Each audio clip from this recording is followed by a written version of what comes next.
Welcome to the Unabridged Audiobook for Undead Ultra. I'm Apocalypse author Camille Picott. If you enjoy this content, please support me and my books by subscribing to this channel and hitting the notification bell so you can be alerted when new audiobooks and new book-related content is posted. I hope you enjoy the story. Thanks for tuning in. Chapter 1. Dropping a Deuce. There's something liberating about a long run. I love everything about it. The salty dribble of sweat in my eyes, the smell of wet dirt on the trail in the morning, the burning in my calves as I plow uphill, the exhilaration of a stunning view after that uphill climb, the thrashing of my quads on the inevitable downhill, and the screaming ache in my biceps from pumping up and down for hours on end. My soul finds peace in the mindless labor of the run and the untamed nature of the trail. Some call it the runner's high, some call it trail surfing. I call it joy, bliss, oblivion. Unfortunately, all these fancy adjectives evade me this morning. I'm stalled only 3 miles into today's run. Standing on the single-track trail that circumnavigates Lake Sonoma in Northern California, I wait for my running buddy to drop a deuce in the woods. "Hey, Kate." Federico pokes his head out from behind a tree. His shoulder-length curly gray hair is pulled back in its customary ponytail. In his early 60s, he's been running and racing for over 30 years. "Can I borrow your socks?"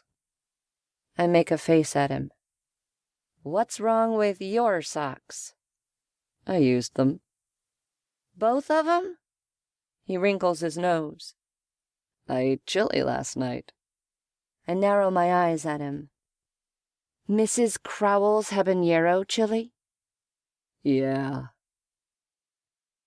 He doesn't even have the decency to look embarrassed for holding out on me.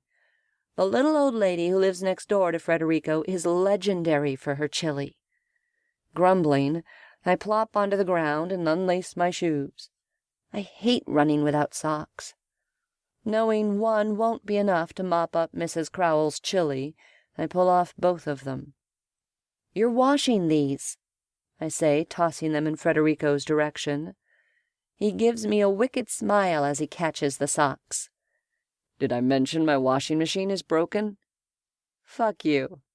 I half scowl, half grin at him. Those are brand new socks.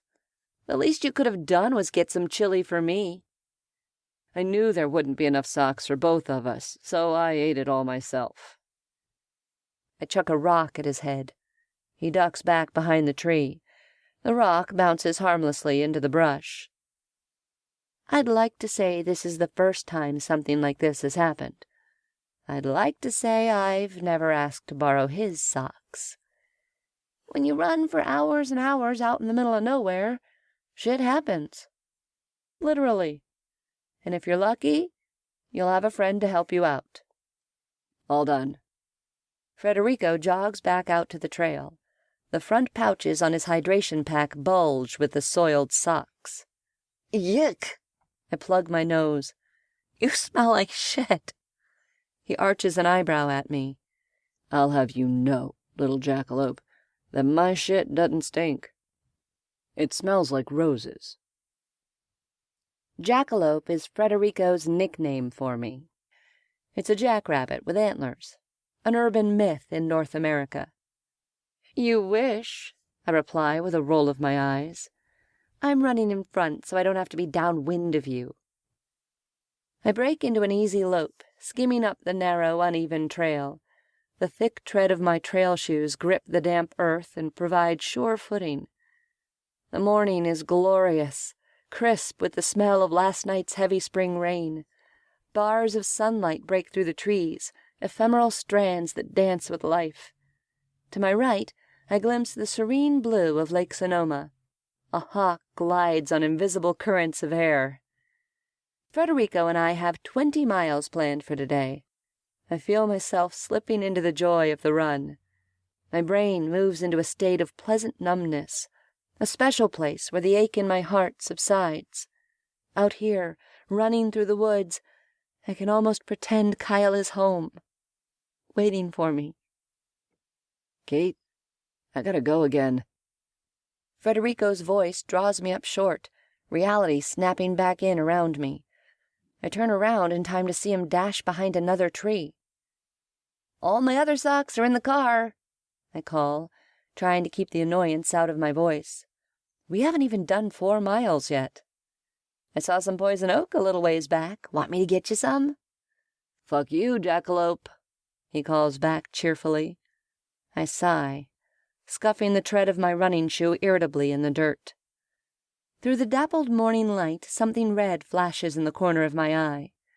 I turn, peering through the trees.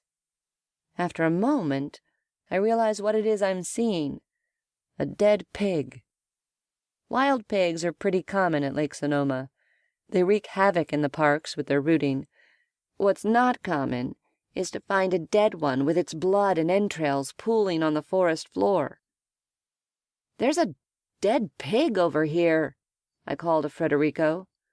"Its stomach has been ripped out." Flies and maggots have already congregated on the animal's body, poor thing. "It's hunting season," Federico calls back. That's true. We've run into hunters out here on our runs, some with guns and some with bows. It can be creepy to come across armed men in camouflage in the middle of the woods, but so far all of our encounters have been friendly.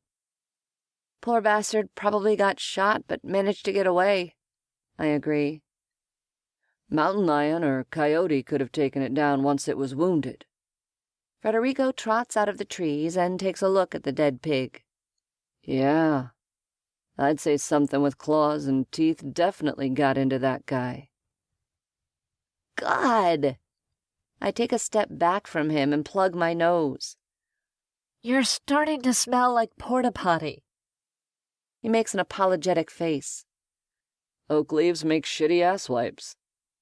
His expression morphs into one of earnest wheedling. "Can we go back to the car?" I scowl in response. "Pretty please," he says. "I really needed this run today," I mutter. When I run, I don't have to think about anything other than my next step, my next breath. Everything is better when I run and shut off my brain. "Remember when I ran 38 miles smelling my own shit at Western States?" Federico asks. I snort. Western States is a 100-mile foot race from Squaw Valley to Auburn. Kyle and I crewed for Federico at that race, meeting him at the various aid stations with food and other running supplies. Some bad fish had given Federico a serious case of runs. We ran out of extra shorts and socks by mile 62. He was too tired by that point to care much about wiping. After that experience, he vowed never to run with a smelly ass again. "I'll buy you breakfast," Federico says, eyes plaintive. "Bread box." I narrow my eyes at him. "I want breakfast at Bread Box, plus coffee and an apple fritter. And I want you to wash my socks." "Deal." He holds out his hand like we're supposed to shake on it. I give him a look. He chuckles. After a beat, I laugh too. It feels good to laugh. Maybe this morning isn't a complete waste. I take one last look at the dead pig. As I do, a vulture rustles through the trees and lands on the carcass, casting its beady gaze briefly on us before turning its full attention back to its feast. The bird pecks at a ropey length of intestine, its leathery red head almost the same hue as the pig's blood. I shiver and turn away, leading the way back up the trail. 40 minutes later, we trot back into the gravel parking lot. My white hatchback waits for us. It's covered with a permanent layer of dust because I'm always leaving it at trailheads. "Do you have any extra shorts in the car?" Federico asks. "Yeah." I pop the trunk and rummage in my running gear box. "Here you go." I hand him a pair of fluorescent pink running shorts. These will complement your complexion. He chuckles, amiably moving to the passenger side of the car to change. I pull off my hydration pack, take a last sip from the water tube, then toss it into the trunk. As I close the hatch, I catch the sight of my reflection in the glass. God, I look like shit. My pink, moisture-wicking tee sits on thin shoulders. Short brown hair is pulled back in a tight French braid, revealing a lean face that borders on gaunt. My neck looks long and rubbery, like a turkey's. Lots of running and not enough eating. Food doesn't hold much interest these days. Not without Kyle. My gray roots are showing, making me look older than my 39 years. I should get them dyed, but there just doesn't seem any point to it most days. I make a mental note to eat 2 apple fritters at breakfast. Taking care of my hair might be a pain in the ass, but Frederico is paying for breakfast. Besides, eating isn't such a chore when I have company. There's another dead pig over there. Frederico gestures over the hood of my car. I look around the gravel parking lot and catch sight of the pig carcass. 3 vultures are having a field day with it. Some hunter out here is a bad shot, I mutter, plopping into the driver's seat. No kidding. Frederico, decked out in my pink running shorts, slides into the passenger seat. We should let the park ranger know on the way out. Yeah. A creepy feeling crawls up my spine. I shake it off, turning my attention away from the dead animal and focusing on my friend instead. Pink is totally your color, by the way. He flips me the bird and gives me a mock scowl. Grinning, I fire up the engine of the car. NPR blares out of the speakers as I pull onto the road. Rioting at the port of Portland, Oregon continues to escalate. The voice of the news reporter says. Riots started just 48 hours ago when dock workers attacked peaceful protesters. Protesters are from Stop Hunger Now, an organization dedicated to ending world hunger. Members are protesting the port's union-mandated slowdown, which has caused hundreds of food containers to spoil. Thousands of tons of food have been left to rot in the containers during the slowdown. Depressing. Frederico flips the channel, turning it to a classic rock station. We stop at the ranger station. The light is on and the door is ajar, but no one's inside. Maybe the ranger went to grab a cup of coffee or something, I offer. Frederico shrugs. Guess they'll hear about the dead pigs eventually. Can't say we didn't try. Guess so. I shake off the image of the gutted pigs, pressing the accelerator and exiting the park. We drive back toward the town of Healdsburg with the windows rolled down, letting the morning spring air infuse the car. The rolling, tree-covered hills of Lake Sonoma disappear behind us. Vineyards take their place, the tips of green buds pushing out of the bare brown vines. The thought of going home to an empty house makes my insides feel like a crushed can. I feel some relief as I detour toward the plaza in downtown Healdsburg, where Breadbox Diner is located. The once quaint farming town, nestled in the heart of Northern California wine country, has transformed over the years. The town I grew up in has morphed into a tourist destination with overpriced clothing stores, winery tasting rooms, and restaurants with menus that require a French-English dictionary. Even at this early hour on a Saturday morning, the sidewalks are already thronging with tourists. Thankfully, there are still a few places, like Breadbox, that cater to locals. Maybe I'll ditch the apple fritters and get scones instead with my breakfast. Breadbox makes the best cheddar cheese scones. They were Kyle's favorite. There was a time when he ate them every day for breakfast.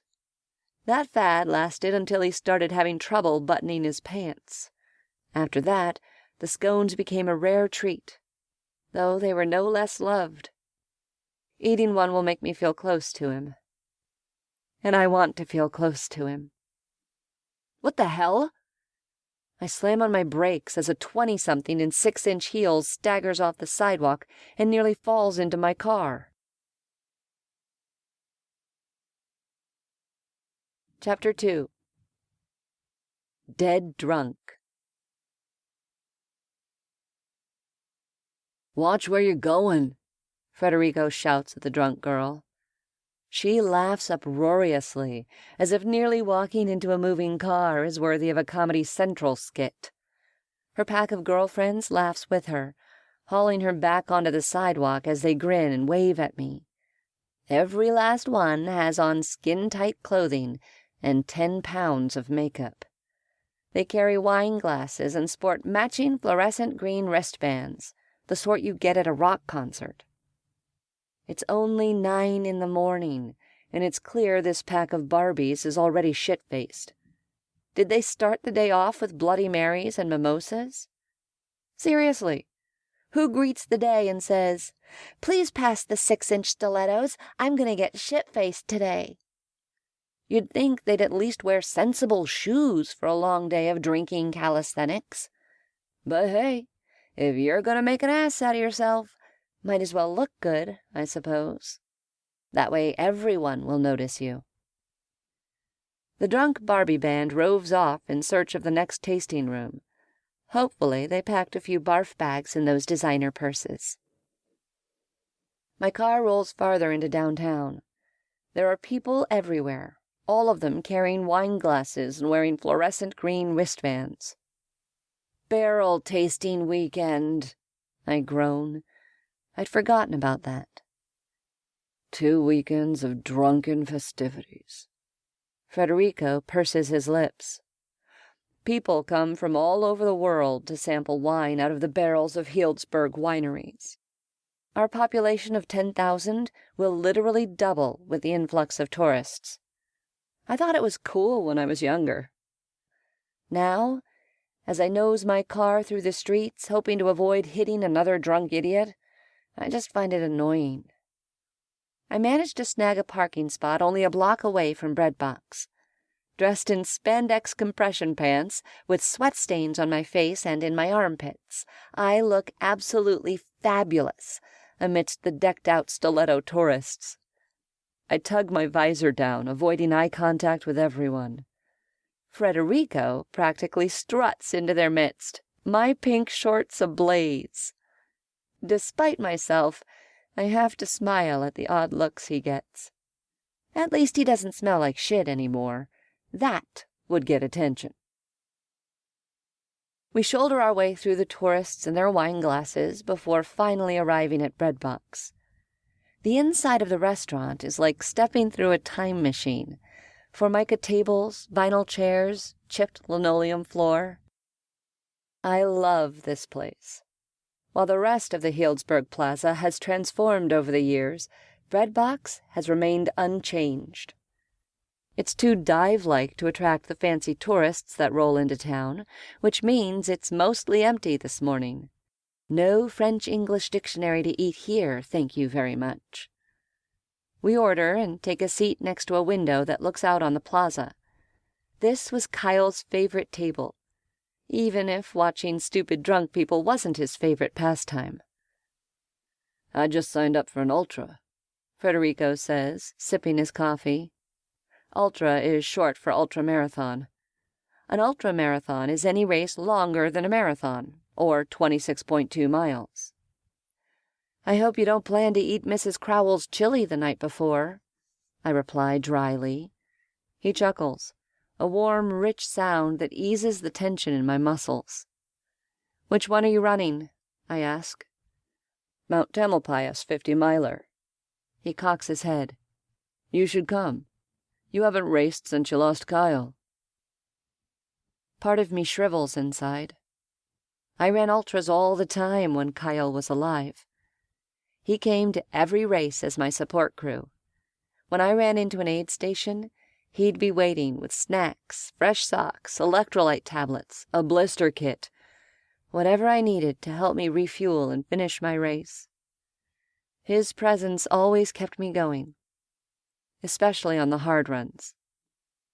I've raced since then, I say, trying to maintain a chipper exterior. Federico gives me a serious look. You've signed up for races. You haven't actually run any of them since the accident. I don't like to start things I can't finish, I shrug.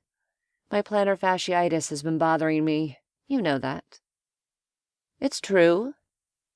Kind of. I've struggled with plantar fasciitis, an inflammation of the foot tissue, on and off for years.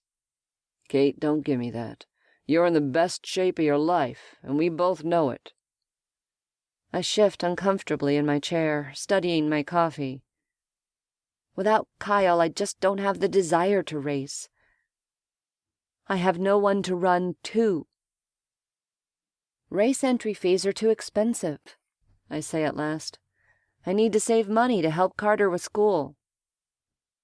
I'm full of shit, and Federico knows it, but he doesn't push me. I deal with the awkward silence by fishing my phone out of my purse and absently checking for texts or missed calls. I'm not really expecting to find any messages, but to my surprise, there are 3 missed calls, 2 voicemails, and 2 text messages from my son. He's 20 and attends college in a hippie town 4 hours north of Healdsburg. Frowning in surprise, I thumb through the texts. "Mom, where are you?" the first message reads. The second one says, "Call me ASAP." Huh, I murmur to myself. What? Federico asks. Carter texted me twice and tried to call 3 times. Federico raises an eyebrow. It's barely 9 o'clock in the morning. He must need money. I chuckle at the joke. We both know Carter isn't the type of kid to ask for money. Rather, he's the sort of kid who would call to ask the best way to cook brown rice or how to make chicken stock from scratch. There's no telling what he's up to. As Federico smiles at my laughter, I know I'm off the hook for bullshitting him. I put the phone to my ear, expecting to hear my son's cheerful voice. Instead, his words come out in a harsh whisper. "Mom! Mom, where are you?" There's an edge to his words that borders on fear. "Look, call me as soon as you get this message, okay? Wherever you are, I need you to find Federico and get back to the house. God, I hope you're not on the trail today." I blink in surprise, a lump of anxiety forming in my stomach. I'm always out on the trail on Saturday mornings. What's going on with my laid-back, quasi-hippie son? If I didn't know him better, I'd say he was playing some sort of fraternity hazing joke on me. But Carter would just as soon shave his legs as join a college fraternity. What's up? Federico asks, studying my face. I shake my head. I don't know. I thumb to the next voice message. Carter's voice fills my ear. The edge is still there. If possible, it's been amplified. "Me again, Mom. You're probably out on the trail, hopefully with Federico.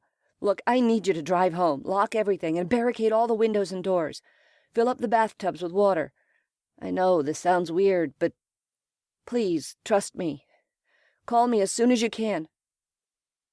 The lump in my stomach grows. I immediately call him back, chewing on my lower lip as the phone rings. And rings.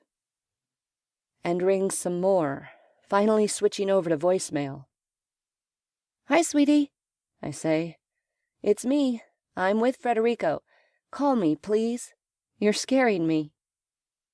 What's up? Federico asks. I wordlessly hand the phone to him. Federico listens to the messages, a crease forming between his brows.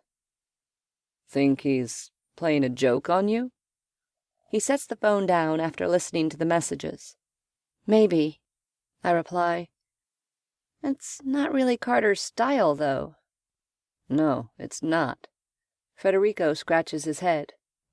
Well, you can try him again after breakfast. I nod, unable to dispel the unease lodged in my gut. I set the phone on the table so that I won't miss another call or text from Carter.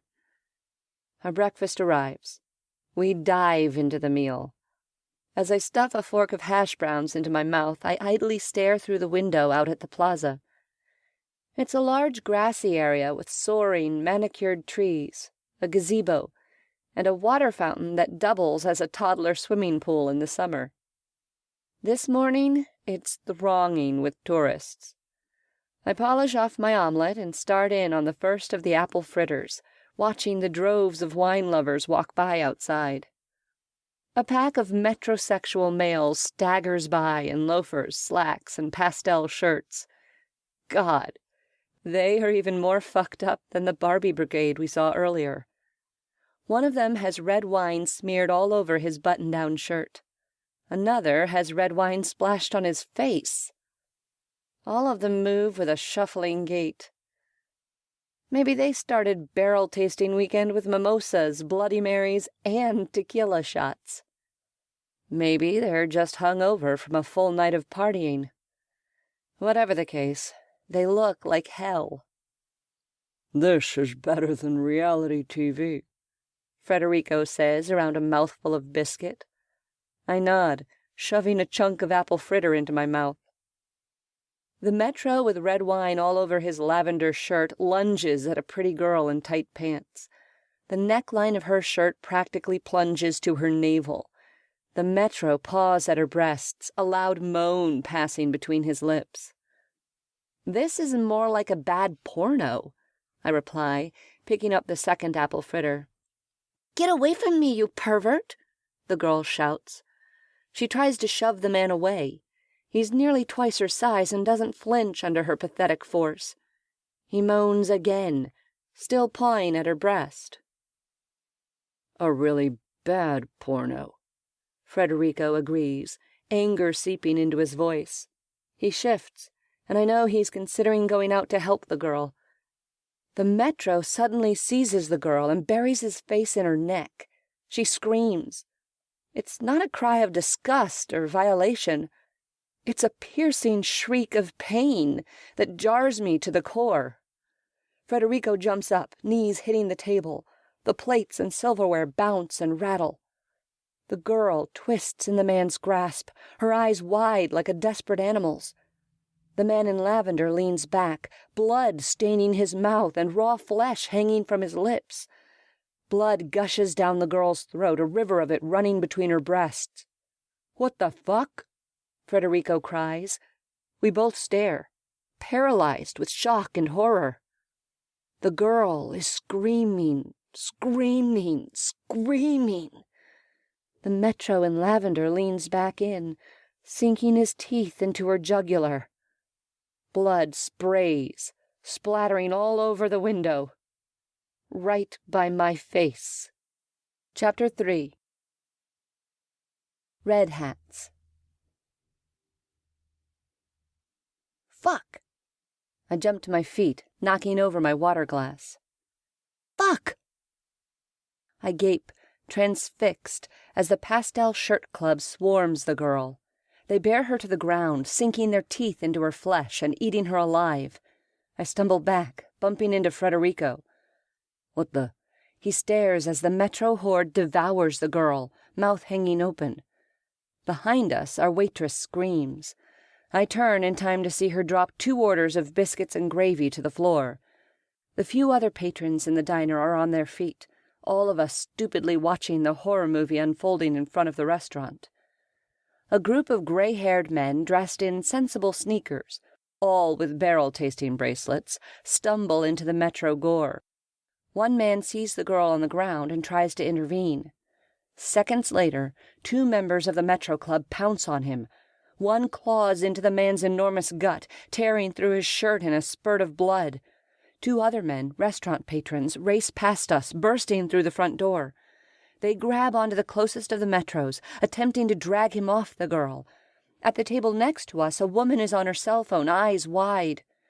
"I need to report an attack," she says breathlessly into her phone. "There are drunk men mauling people in downtown Healdsburg." Her voice goes up an octave as the body of the girl is abruptly hurled against the window. Blood smears the glass in thick, gloppy rivulets as the body slides to the ground. Through the red gore, I see one of the restaurant patrons go down under a rush of pastel shirts. The mass smashes against the front door of the restaurant. One metro in pastel green and yellow stripes nearly tumbles inside, but he rights himself and launches back into the melee, blood dripping down his chin. "We've got to get out of here," Federico says. "Move." The remains of an apple fritter fall from my hand. I snag my purse and phone before retreating after him. "What's going on?" I say, voice coming out in a squeak. What's wrong with those men?" "They're probably fucked up on some designer drug," Federico replies. "We're not going to stick around to find out." Drugs. That must be it. Those guys are on drugs. It wouldn't be the first time wine tasters tried to amp up their experience with drugs. Federico and I hurry toward the swinging white door that leads into Breadbox's kitchen. Behind us, patrons are on their cell phones to the police, shouting about drunken attacks and murder. We push through the swinging door into the kitchen. The 2 line cooks and dishwasher look up in surprise as we burst into the tiny space. The waitress, right behind us, launches into a frenetic retelling of events. "Those men just started chewing on her," she cries shrilly. Carter's frantic message reforms in my head, taking a different shape. I stop dead. Has Carter seen attacks like we just witnessed? Is that why he called me this morning? Is he in danger? I fumble the cell phone, awkwardly swiping at the screen. "What are you doing?" Federico snaps. "I have to call Carter. What if—" "Not now." The severity in Federico's voice brings me up short. "Move, Kate. Move." My hand numbly shoves the phone into my purse. I nod, knowing he's right. Somewhere outside is the wail of police sirens. We head to the back door, slipping into the alleyway behind Breadbox. It's devoid of people. In contrast to the chaos of the restaurant, it's quiet. I can't even hear the screaming from the street, although the wail of the police cars grows louder. "Let's go," Federico says. "If you see trouble, run like hell." I nod. Side by side, we hurry north toward the street. We're nearly to the alleyway exit when a hunched form steps into view. The figure is dressed all in purple with a bright red hat. The hat is a small thing perched jauntily on the owner's head. A small red mesh veil hangs from the hat, covering the woman's forehead and part of one eye. The hat is almost the exact same color as the red staining her lips. It could be lipstick gone bad, but it could also be blood. The one visible eye is an eerie, milky white. "Holy shit." Federico skids to a halt. "It's the Red Hat Society." The Red Hat Society is a social organization for mature women. I occasionally see groups of them roving downtown Healdsburg, shopping, wine tasting, and generally having a grand time. They always wear flamboyant purple dresses and bright red hats. The hunchback woman in purple suddenly multiplies. She is joined by at least a dozen more old ladies, all of them dressed in dramatic purple and red outfits. All have the same milky white eyes. Many have red smeared on their mouths. "Do you think they're on drugs too?" I hiss. My voice echoes off the walls of the alleyway. The red and purple pack swivel in our direction. As a unit, they lurch toward us. "I don't know," Federico whispers. "But something's not right. You know that plan we talked about?" "The one where we run like hell?" "Yeah, that one. Now would be the time to follow it." He doesn't need to tell me twice. We turn and run south, heading for the opposite end of the alley. Our footfalls make crunching sounds on the loose chunks of asphalt. The Red Hat Society lumbers after us, many of them gnashing their teeth. Lucky for us, they don't move fast. Just as we reach the other end of the alleyway, a middle-aged woman with a boob job runs screaming toward us. "Help!" she screams. "Someone help me!" A chunk is missing out of the shoulder of her designer dress. The skin beneath bears a large bite wound. The woman is wild-eyed.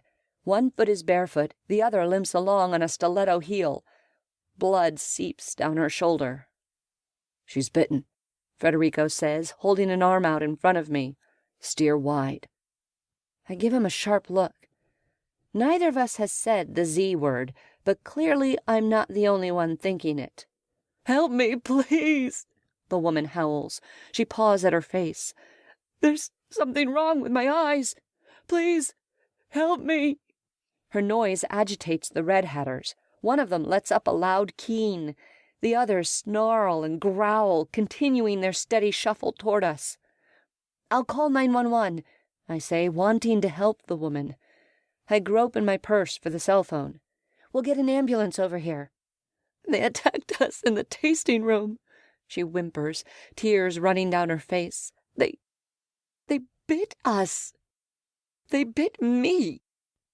She makes that last part sound like the biggest insult.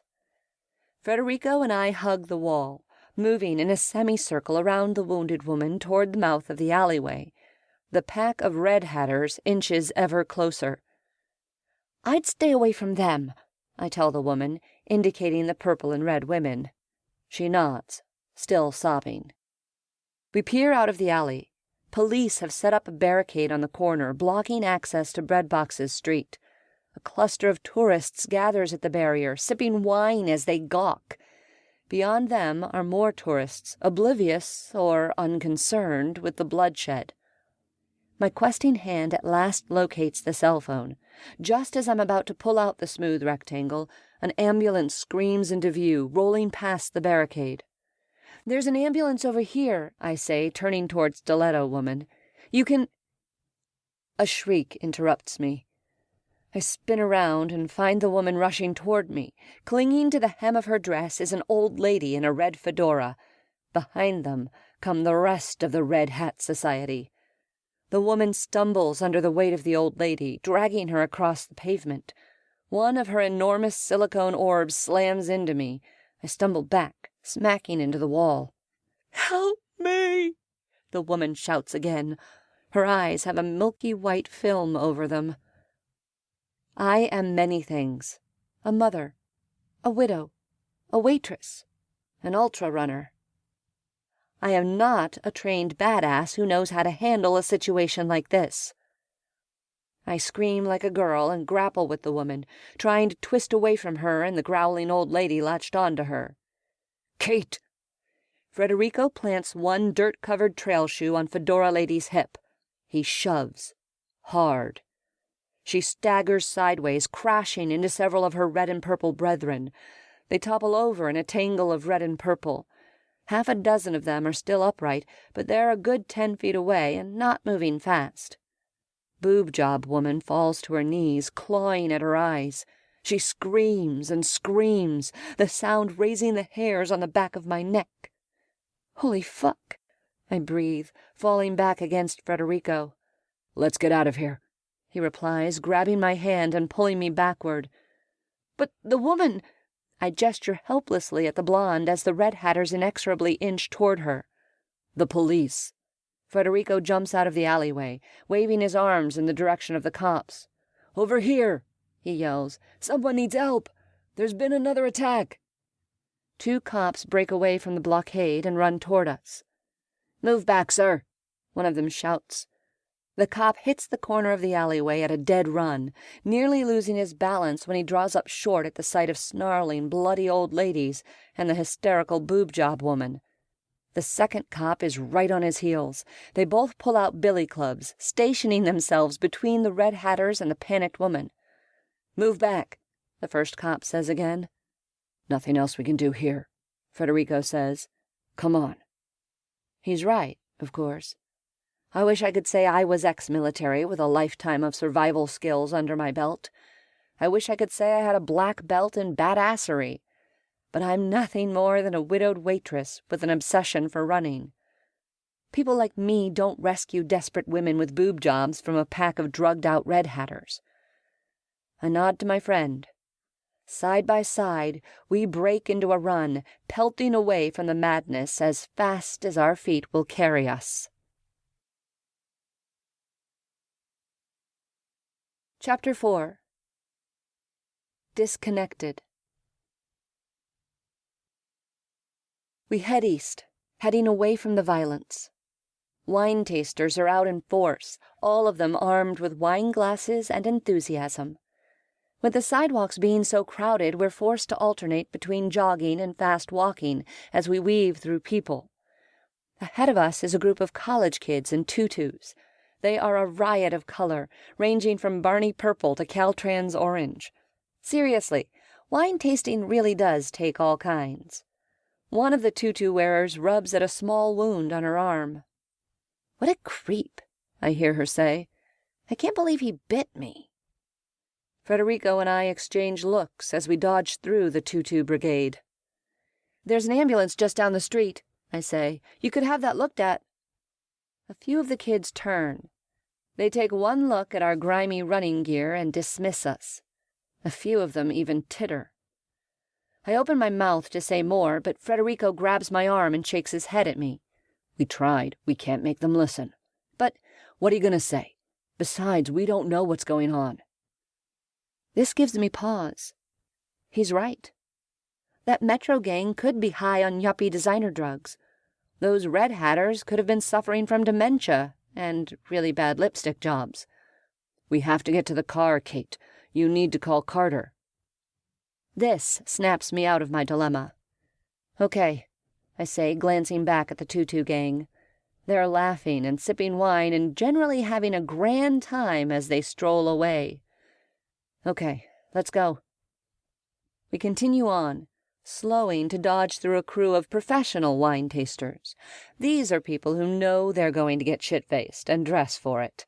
Sensible sneakers, comfy clothes, hats for shade, smears of white sunscreen on their necks and noses.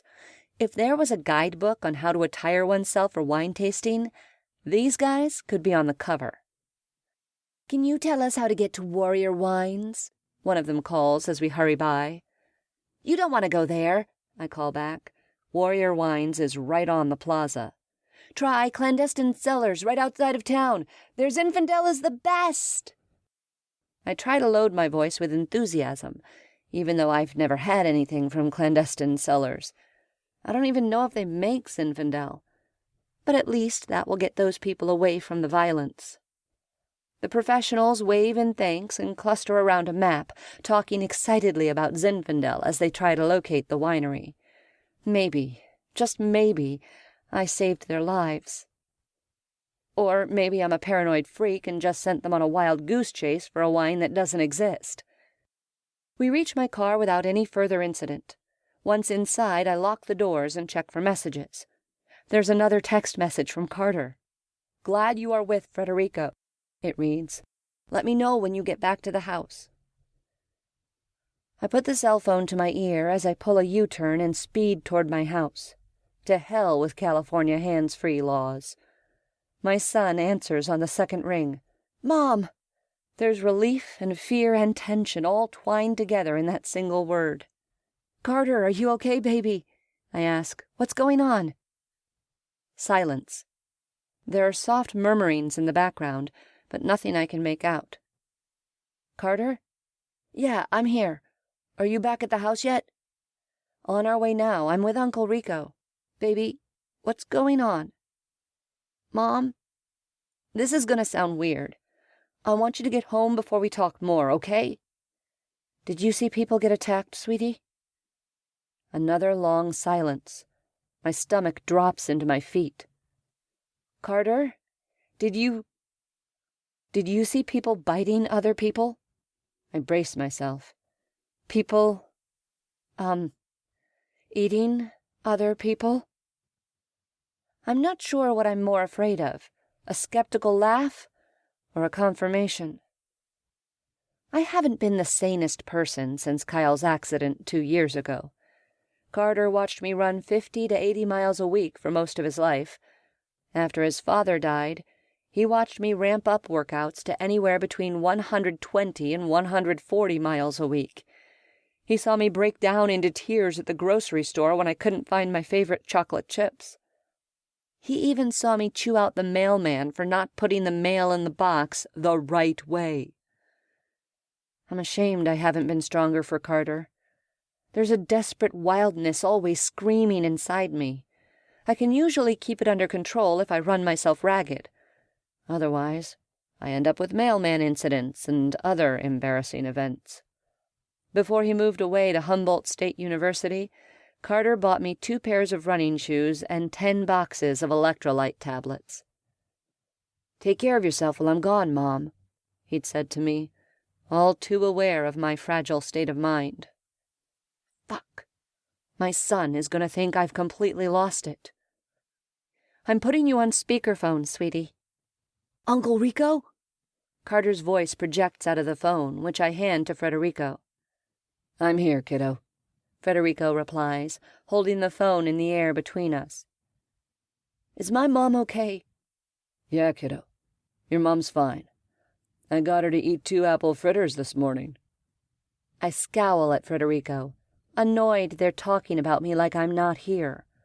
And eating those apple fritters had been my idea. "You've got me and your mom a little scared, kiddo," Federico says. "Tell us what's going on." Carter's words come out in a rush. "Weird stuff has been happening this past week. There were reports of meth head attacks around campus and in town. They said meth heads were biting people. I didn't think much about it, but last night I went to a party and... A shriek goes up in the background, interrupting Carter. Jumbled shouting comes through my iPhone. "Dude, we've got to barricade the door!" "Reed, grab the other end of the bed!" Wait, I hear Carter say. "Jenna isn't back yet." "Carter!" I slam on my brakes and snatch the phone from Federico. "Carter!" More muffled shouting.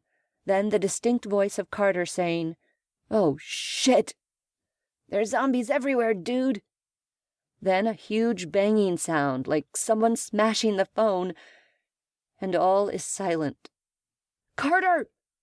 I lean toward the phone as if proximity to an electronic gadget can take away what I just heard. "Carter!" My breath comes in short, ragged breaths. Spots swim in front of my vision. "Carter!" I whisper. "Kate, pull over." Federico takes the phone from me. "Take a deep breath and pull over." I jerk the car toward the curb, snatching the phone back from Federico. I hit redial, heart pounding as I wait for Carter to answer. The phone rings, and rings, and rings. Another ambulance and 2 more police cars speed by us, sirens wailing. Carter's voicemail picks up. "You've reached Carter. Leave a message and I'll call you back." Shit. I end the call and hit redial. Still nothing. "Kate." I give Federico a fierce look. He clamps his mouth shut. I turn back to my phone, tapping out several desperate text messages. "What is going on? Are you okay? Call me, ASAP." I lean my head back against the seat rest, heart pounding in my chest. A few tears leak out of my eyes. "Kate." They said the Z word. I swallow and force myself to look at my friend. His face is pale. "Yeah," he says, nodding slowly. "Yeah, I heard that." Zombie. The word buzzes in my head, hanging on the tip of my tongue, but it's too absurd to say out loud. There's no way those guys are zombies. Are they? No, they can't be. Zombies aren't real. There's another explanation. Right? "Do you really think those Metro guys outside Breadbox were on drugs?" I ask. Federico hesitates, then shakes his head. "Drugs can make a person do really fucked up things. I should know." He grimaces. "I may be 25 years sober, but you never forget the things drugs do to you." "And what about those old ladies from the Red Hat Society?" He shakes his head again. "I don't know of any drug that makes people bite other people." Those women definitely had blood on their mouths. The pigs at Lake Sonoma? I ask. Do you still think they were killed by mountain lions or coyotes? He meets my eyes. In all our years running at the lake, we've never seen kills like those. Reality crashes in around me. I feel it as profoundly as if chunks of cement are raining down. God damn it. I'm gonna say it. I'm just gonna use the word. Zombies. That single word hangs in the air between us. Our eyes meet. I see my fear and dawning realization reflected back at me. Carter. Fuck this. I slam my foot on the accelerator and nearly sideswipe a limo as I pull back onto the road. The chauffeur honks and flips me off. I'm going to Arcata, I tell Federico, gripping the steering wheel with sweaty hands. I'll drop you off. He's silent as I make a hard left at an intersection, completely ignoring the stop sign. I drive another 2 blocks before he speaks.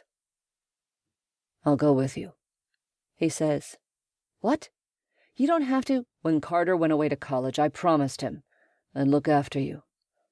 I intend to keep my promise. I scowl at him. He just wanted you to make sure I didn't run myself to death. And apparently he wanted you to make sure I eat junk food. He wanted me to make sure you were eating, period. I give him another dirty look, taking a corner a little too hard. The tires squeal and I smell burning rubber. I'm not going home to pack or change my clothes. Or take a shower. I say it like a threat, like it'll make him think twice. It doesn't, of course. Do I need to remind you that I rode in the car with you after you finished Bad Water? He asks. Do you have any idea how bad you smelled after 40 hours of running? Your puny run this morning doesn't hold a candle to that. I grimace. I did smell after that race. I had to endure jokes about my armpits for weeks. Federico sighs, shifting in his seat. A look of unease flits across his face. I jam my foot on the brake, pulling over in front of a row of condos. What is it? I ask. What aren't you telling me? Alicia, he says at last. Dumbo Dan convinced her to move to Laytonville. She's tending bar in a dive, and he's changing oil at a lube and tire place. Federico's expression grows stormy. Dumbo Dan is the not-so-flattering nickname for his daughter's boyfriend. His insistence suddenly makes sense. Laytonville is on the way to Arcata. You want to stop in Laytonville and check on Alicia, I say. I need to check on her, he says. Make sure she's safe. I'd like to get her out of that place, but she'd never come with me. It won't take long. She'll probably slam the door in my face. She might hug you, I say, trying to be optimistic. The love he bears for his estranged daughter is painful to witness. Federico shrugs. It doesn't matter. She's my daughter, and I love her. I need to make sure she's safe. I get that. I give my friend's shoulder a squeeze, then pull back onto the road. Let's go find our kids. If you're enjoying this series, be sure to check out Jesus Christ Zombie Killer. This series takes freakishly fast zombies, like you would find in the movie World War Z, and pits them against classic biblical heroes such as John the Baptist, Mary Magdalene, and Jesus. Available on Amazon, Kindle Unlimited, and select audiobook retailers. And now, back to the show. Chapter 5. Car Trouble. I press the accelerator to the floor, speeding up the Highway 101 northbound on-ramp toward Arcata.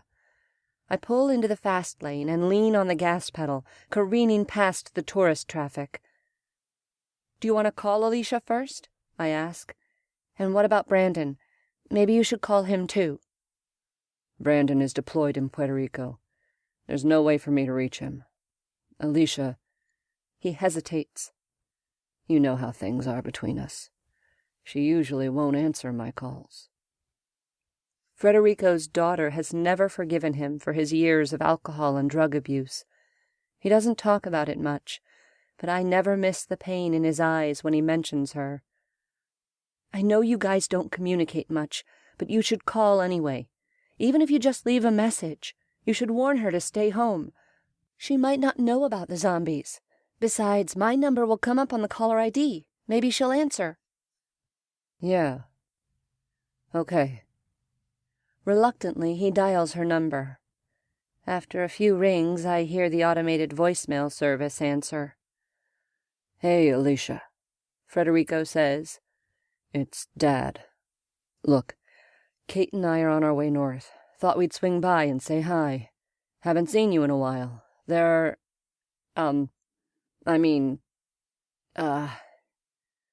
don't know if you've been watching the news, but there have been meth head attacks up in your area. Stay inside if you can, okay? Carry one of Dan's guns, okay? He disconnects. I glance at him in silent, open-mouthed disbelief. He hunches his shoulders uncomfortably.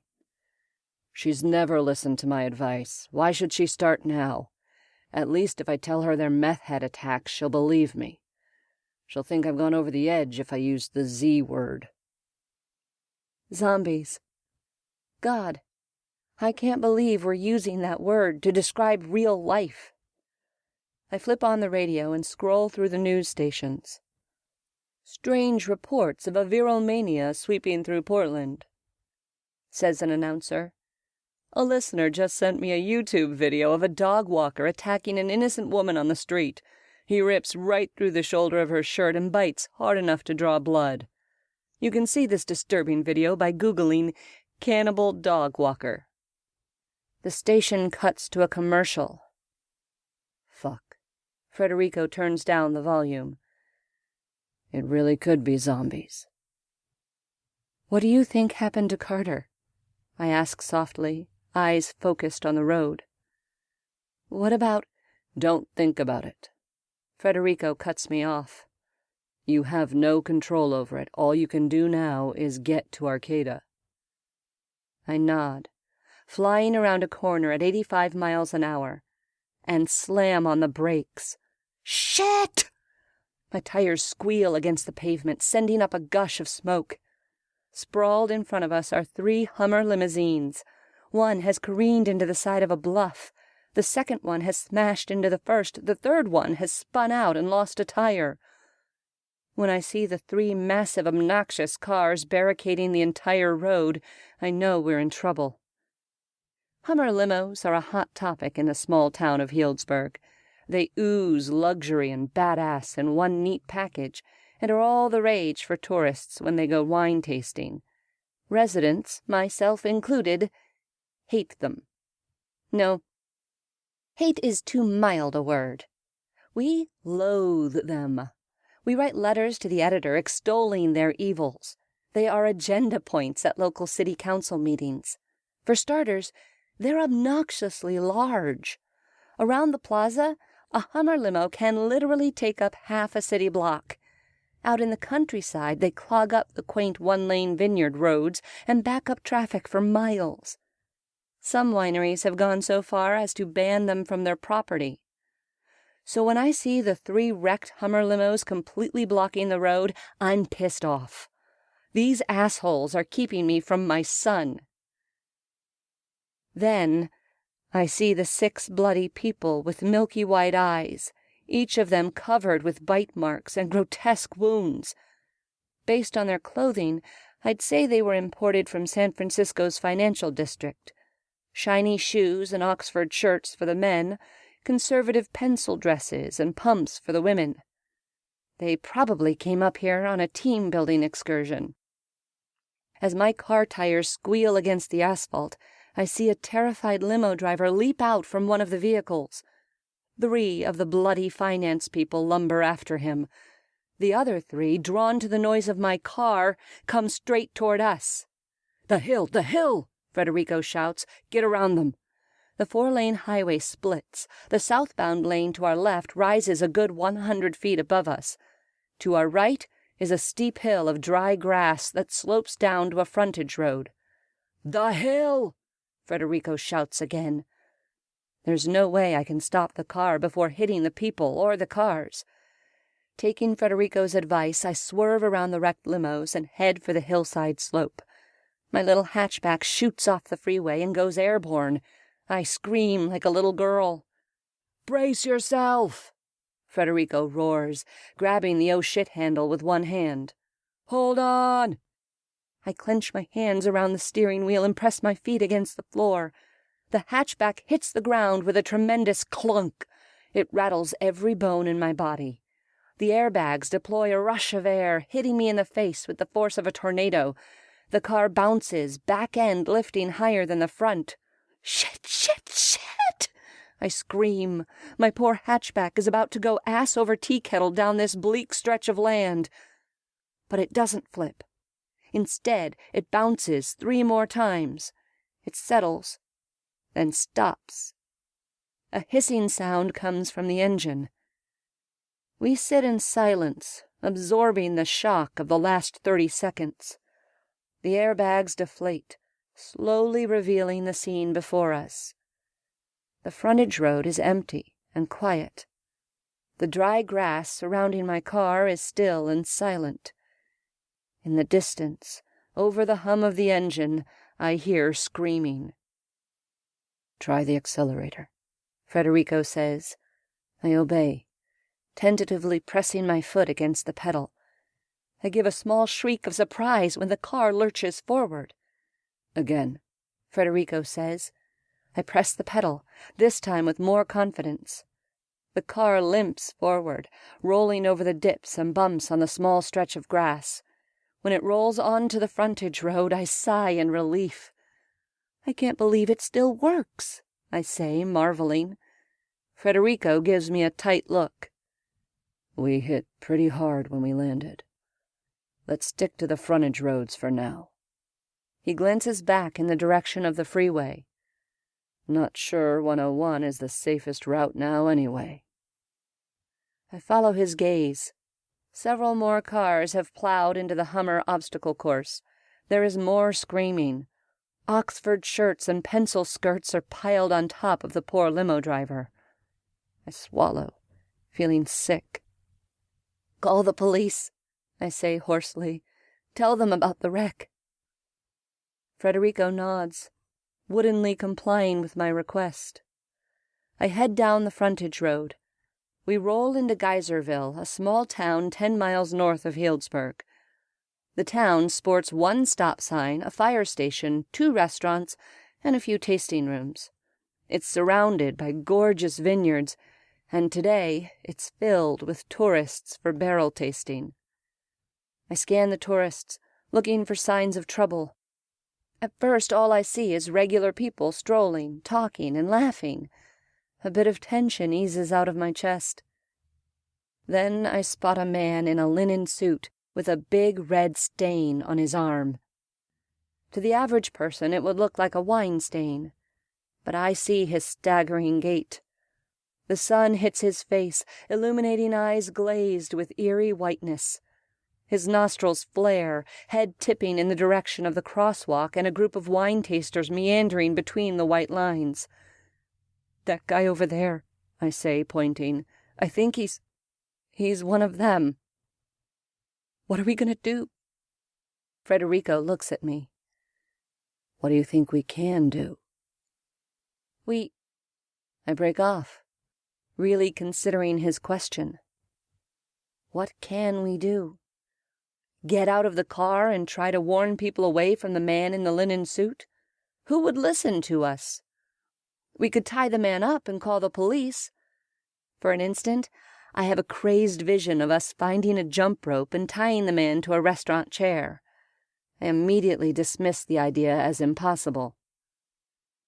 We could bash his head in with a crowbar. That's what heroes do in zombie movies, right? Except there's a big difference between real life and the movies. No way could I ever bash in someone's head, even if they are a zombie. Could I? These thoughts flash through my head as I roll toward the crosswalk. And keep rolling, despite the fact I'm pressing my foot down on the brake pedal. I frantically pump my foot, but nothing happens. My brakes! My brakes! I stupidly flap a hand at Frederico like that will solve anything. I roll down my window and shout at the tourists moseying through the crosswalk. "Get out of the way!"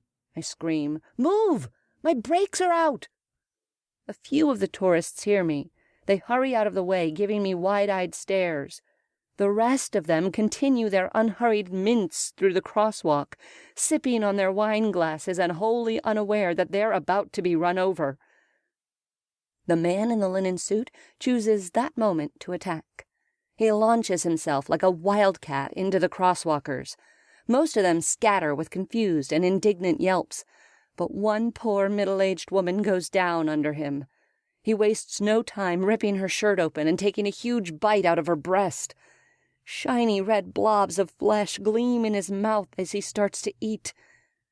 Those nearest us go into full panic mode, myself included. "Shit, shit, shit!" I cry, yanking on the steering wheel, as if that will somehow slow the inexorable roll of the car.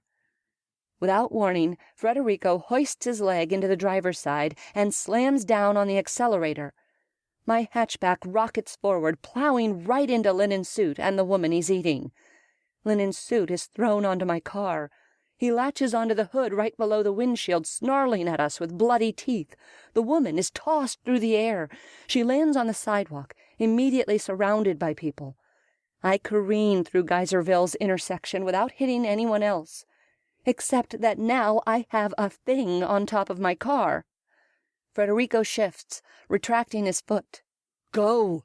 he shouts, and I slam down on the pedal. We zip down the tiny main street, carrying the zombie with us. I whip the steering wheel violently to the right. The man's legs slide to one side and dangle over the ground, but he doesn't let go. A minute later, we're flying down a 2-lane country road surrounded by vineyards. Geyserville is a dot in my rearview mirror. Frantic, I turn on the windshield wipers and pound on my horn, hoping to startle Linen Suit and dislodge him. No such luck. His face is pointed in my direction, though it's impossible to tell if he's looking at me. His eyes roll oddly in his sockets, never settling on anything in particular. Can he even see? He gnashes his teeth together, clawing brainlessly at the window with one hand. "That really is a zombie," Frederico says quietly, chilling calm in his voice. To my horror, he rolls down the window and boosts himself out. He sits on the edge of the sill, one arm still inside the car, gripping the oh-shit handle. In his other hand is the neon-blue mag light I keep in the car, which he wields like a club.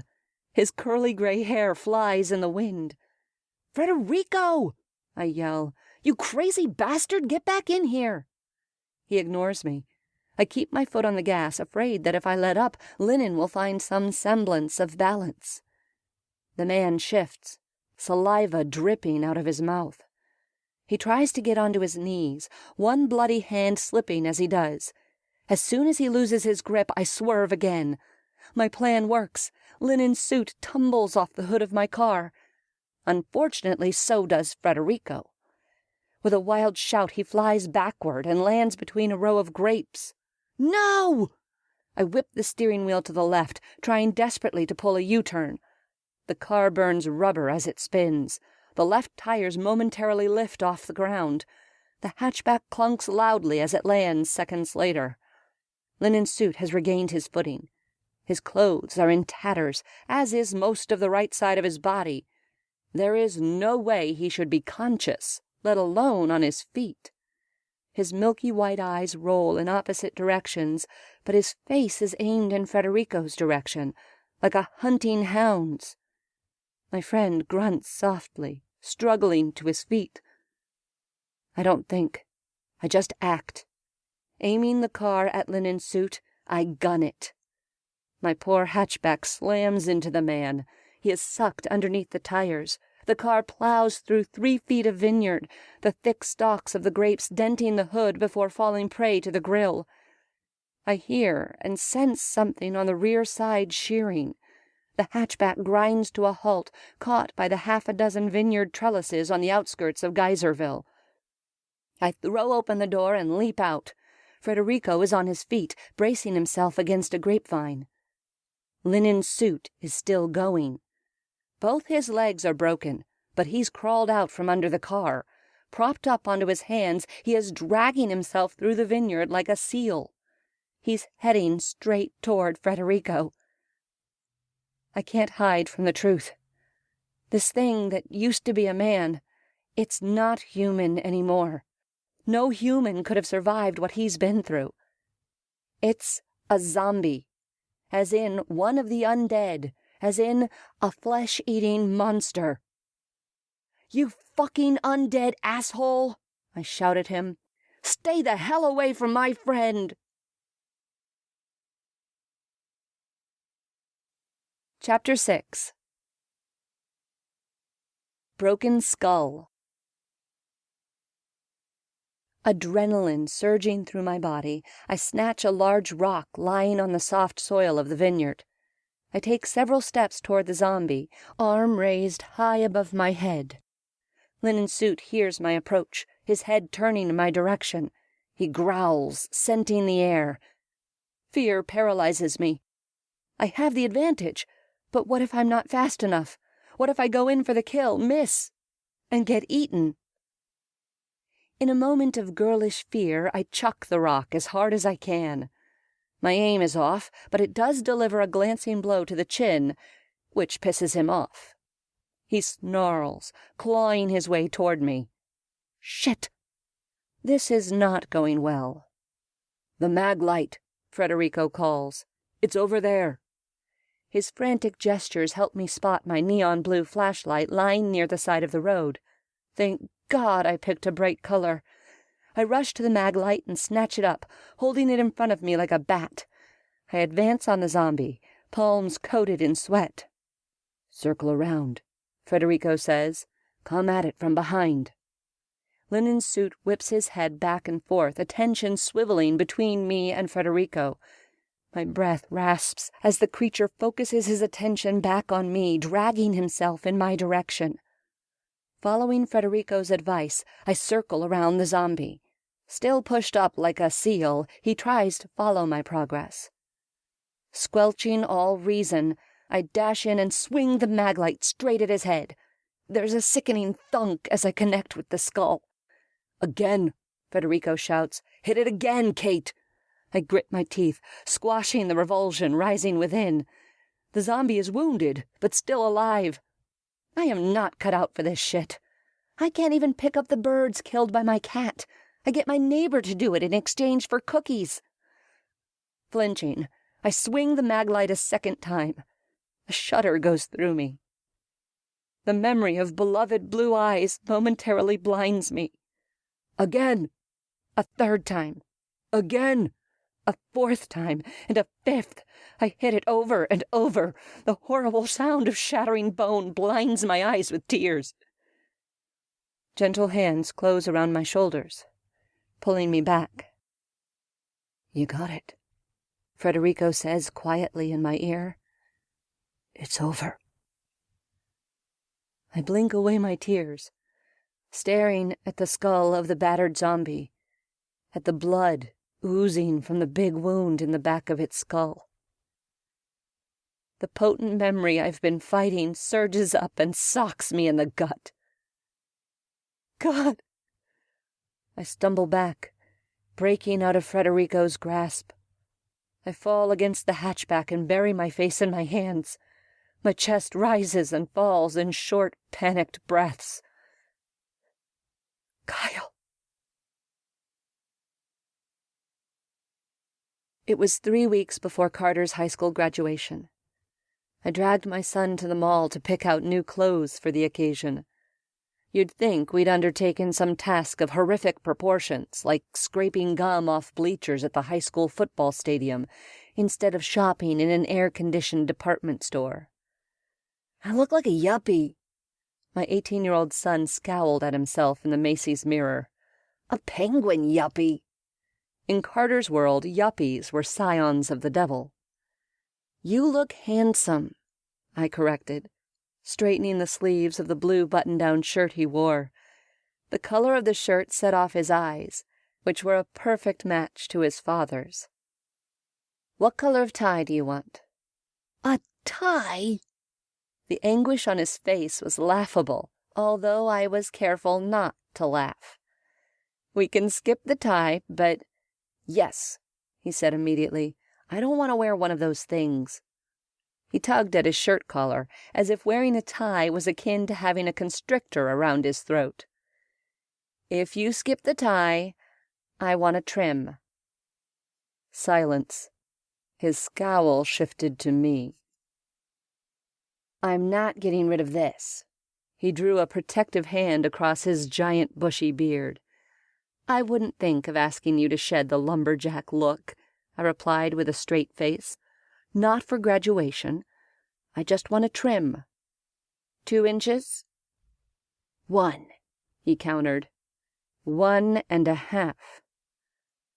Fine. His shoulders slumped as he peered at me suspiciously. 1.5 inches off my beard, and no tie? No tie, I agreed. My son was going to fit right in at Humboldt University, where he'd be moving in 3 months. I tried hard not to imagine a hippie girl with hairy armpits hanging on him. God, let him find a girlfriend who uses deodorant, I thought. Carter couldn't get out of the shopping mall fast enough. If I left things up to him, he'd never buy new clothes. It was up to me to remove ratty shirts and jeans from his dresser and replace them with new ones from Old Navy. Sometimes he even noticed. Carter relaxed as soon as we got in the car and headed home. "I ordered some new malt," he said. "I want to try and make a stout." My son wanted to be a brewmaster and open his own brewery when he graduated from college. "The secret to stout beer is all the grain you use," he continued. "I read all about it." He rattled on as I drove, telling me about his new beer yeast and the theory behind making a good stout beer, which he wasn't even old enough to drink, but Carter never worried about little details like that. "I'm researching different barleys," he said, keeping up his non-stop monologue. "Mixing malt and barley is key." I listened, enjoying the time with my son. I was almost disappointed when our riverfront bungalow came into view, knowing our one-on-one time was at an end. At least my other favorite man, my husband, would be waiting for me. We had plans to make dinner together, tri-tip with blue cheese butter and roasted vegetables. "Dad? Dad!" Carter's voice jarred my train of thought. My son threw open the car door and leaped out, even though I was still rolling up the driveway. I slammed on the brakes, following Carter's sprint across our front yard. That's when I saw my husband. Kyle lay face up on the cement walkway in front of our house. He wasn't moving. The hose was on, water spurting across his ankles. "Kyle?" I yanked on the emergency brake and jumped out of the car, fumbling for the phone in my purse. "He's not breathing!" Carter screamed. "Dad!" He lifted Kyle's head, revealing the small pool of blood under my husband's skull. The certain knowledge of loss, of an awful, soul-crushing loss, made my feet and legs numb. I froze, mouth going dry as I stared in horror at the scene before me. "Call 911!" Carter yelled. The phone slipped from my fingers, cracking loudly against the cement walkway. I fell to my knees, snatching clumsily at it. "My husband fell," I said breathlessly to the operator. "Please, send an ambulance. Please. Please." Even as I said the words, I knew it was too late. Kyle was gone. His face was pale and flaccid, mouth hanging slightly ajar. His beautiful blue eyes stared sightlessly at the sky above him. Carter placed both hands on Kyle's chest, pumping up and down. 1, 2, 3, he counted. choking on a sob. He bent over, tipping Kyle's head back and blowing air into his father's mouth. I folded over into a ball, sobbing. I felt my world shatter delicately around me. Carter continued to administer CPR. It didn't do any good. Kyle was gone. A fluke. A stupid accident.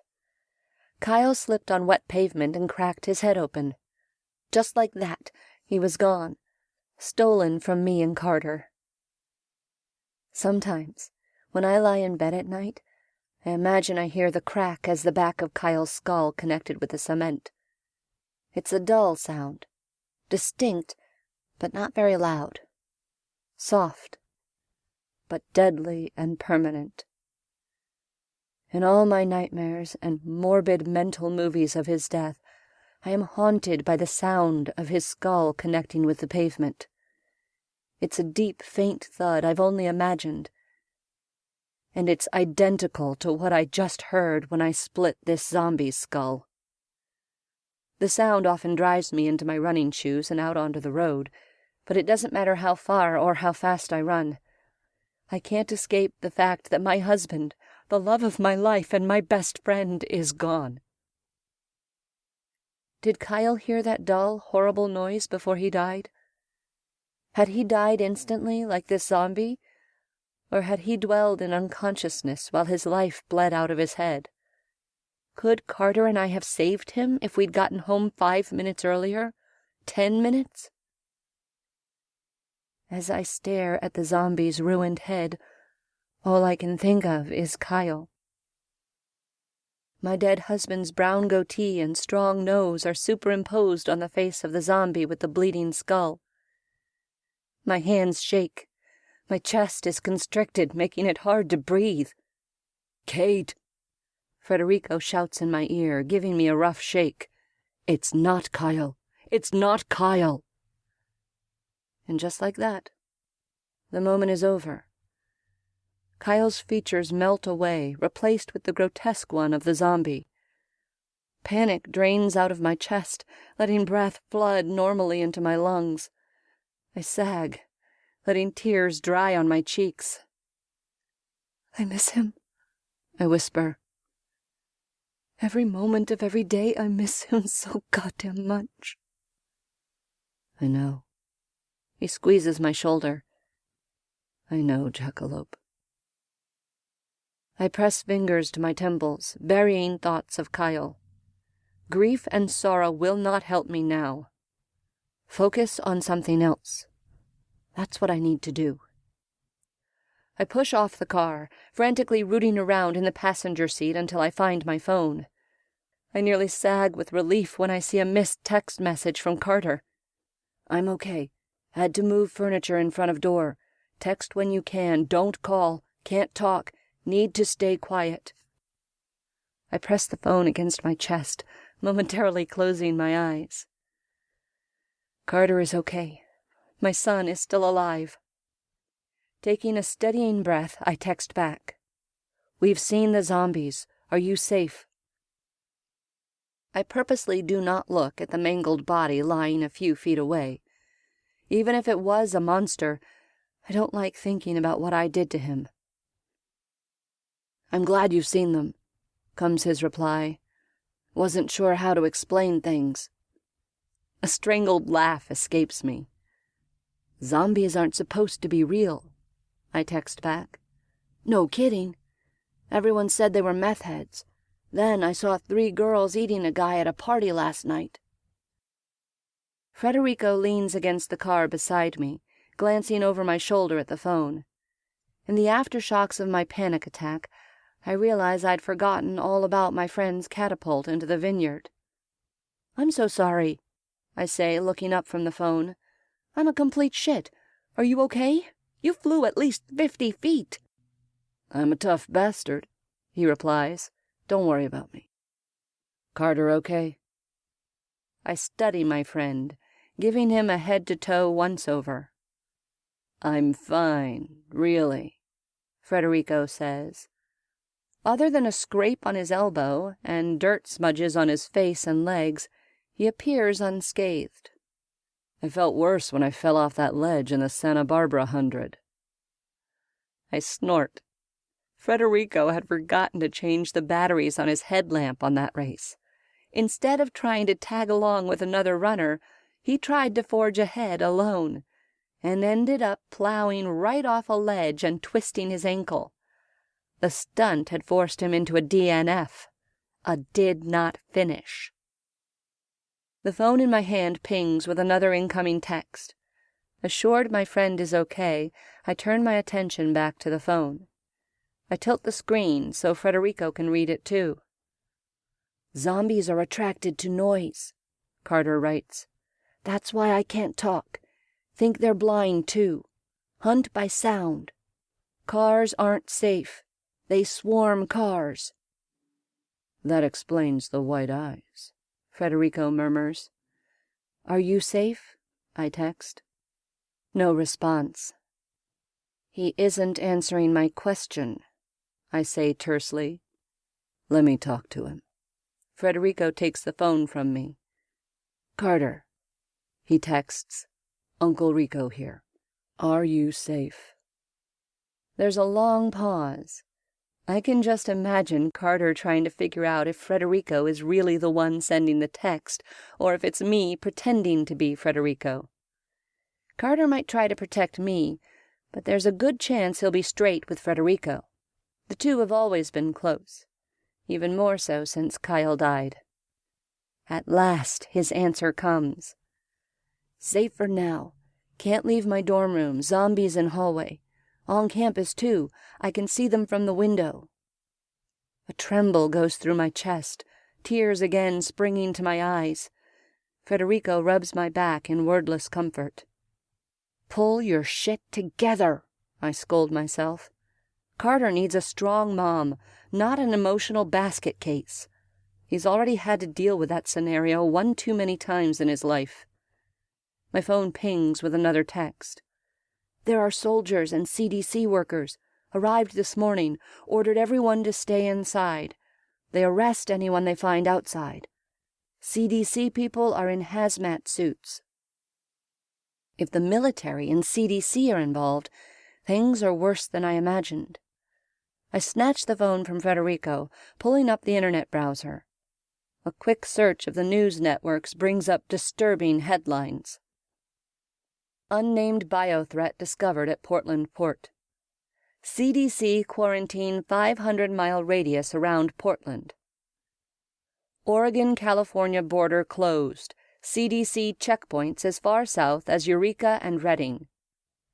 All U.S. ports closed pending CDC inspection. All flights grounded in Portland Airport. Portland bioterrorism attack causing outbreaks of insanity and cannibalism. The phone falls numbly from my fingers. Despite my inner attempt to rally, all hope crumples up inside me. I slump over, wrapping my arms around my stomach. This shit is real. CDC quarantines and checkpoints, biothreats, port closures. Zombies. My son is out there, trapped, and I have no way to get to him. Federico picks up my phone, silently thumbing through the headlines. He lets me cry, administering more pats to my back. I sense him looking up and down the frontage road. This isn't over, Kate, he says, not by a long shot. What are you talking about? I raise bitter eyes. In case you didn't notice, my car is completely fucked. Even if I did have a car, there's a CDC quarantine and the fact that zombies swarm cars. Carter is barricaded in his dorm room with no one to help him. We're stuck here. Federico gives my back a final pat and pulls me upright. Looking me in the eye, he says, Lace up, Kate. We're hoofing it. I blink stupidly at him. What? Your car is totaled, he says. With all the shit that's going down, maybe it's a blessing in disguise. You want to find your son? Then we run. You want to run? All the way to Arcata? He shrugs. We scope out the situation as we go. If the roads look safe, we find a car to rent or buy. Or steal one, whatever. We can ditch it before we hit the CDC quarantine, or if there are too many zombies.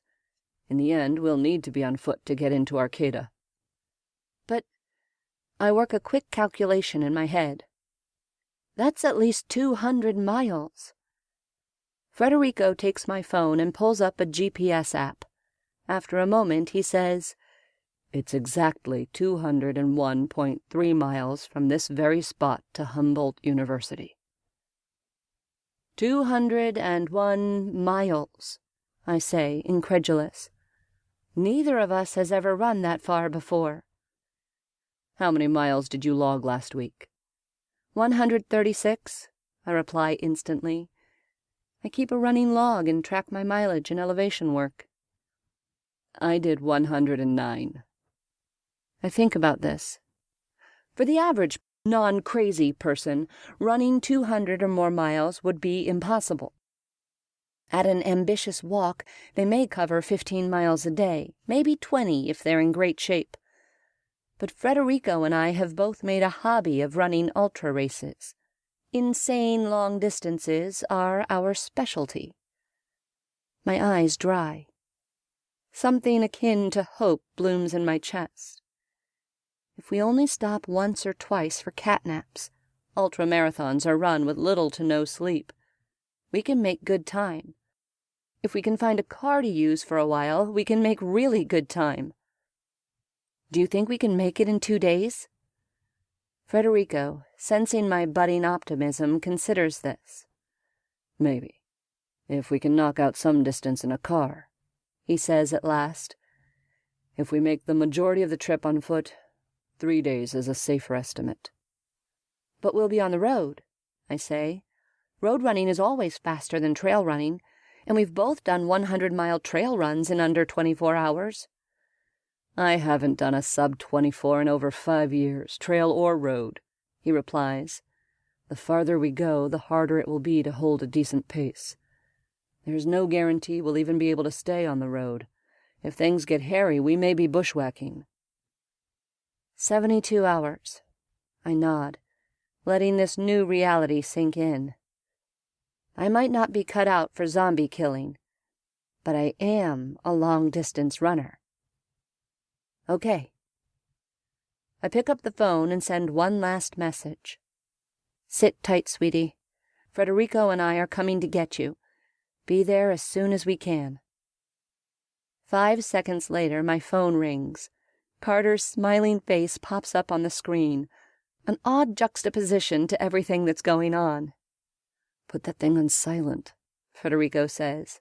I obey, then hit the speaker button. I thought you said you couldn't talk on the phone, I say anxiously. You can't come here, Carter hisses. His words are barely above a whisper. Cars are zombie magnets. I don't know how far south the outbreak has spread, but I've seen at least 3 cars get swarmed today. No problem, Federico replies. Your mom's car is totaled, and we're out in the middle of the vineyards without a taxi in sight. We're running to you. Silence. You guys are crazy, Carter hisses. You can't run here. Your mom and I are indeed crazy, and we're coming to get you, kiddo. Deal with it. With that, Federico hangs up. It's my turn to snatch the phone.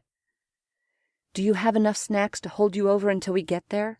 I text. Don't come, he types back. Not safe. We are coming. Do you have enough food? Long pause.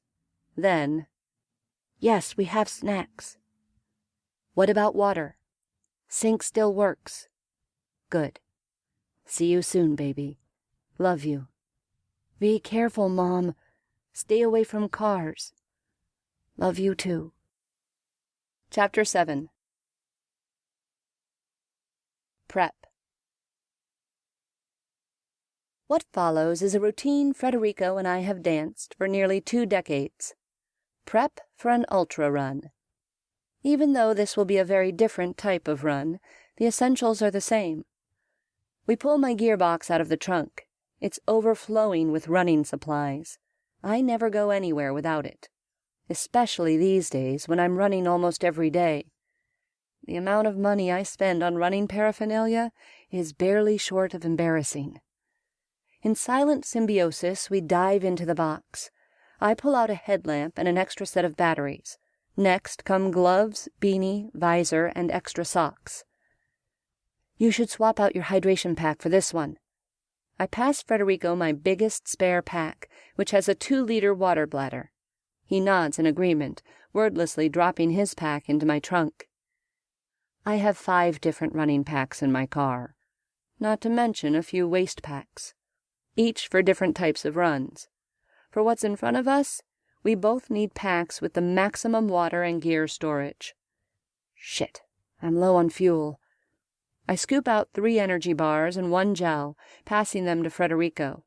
I follow this with a baggie of electrolyte tablets. These are all staples of the ultra runner, except that I don't have nearly enough for what's ahead of us. I was planning to go to the running store to restock. I regret the fact that we didn't get to eat all the breakfast we ordered at Breadbox. A big meal would have been a good start to this insane junket. These won't get us 200 miles, Federico agrees, surveying our food supply. Maybe we can stock up in Cloverdale, I suggest. Cloverdale is a town 10 miles north of us. Maybe try to get a car there, too. Maybe, he replies. Neither of us mentions the physical discomfort we'll endure if we can't adequately fuel our bodies.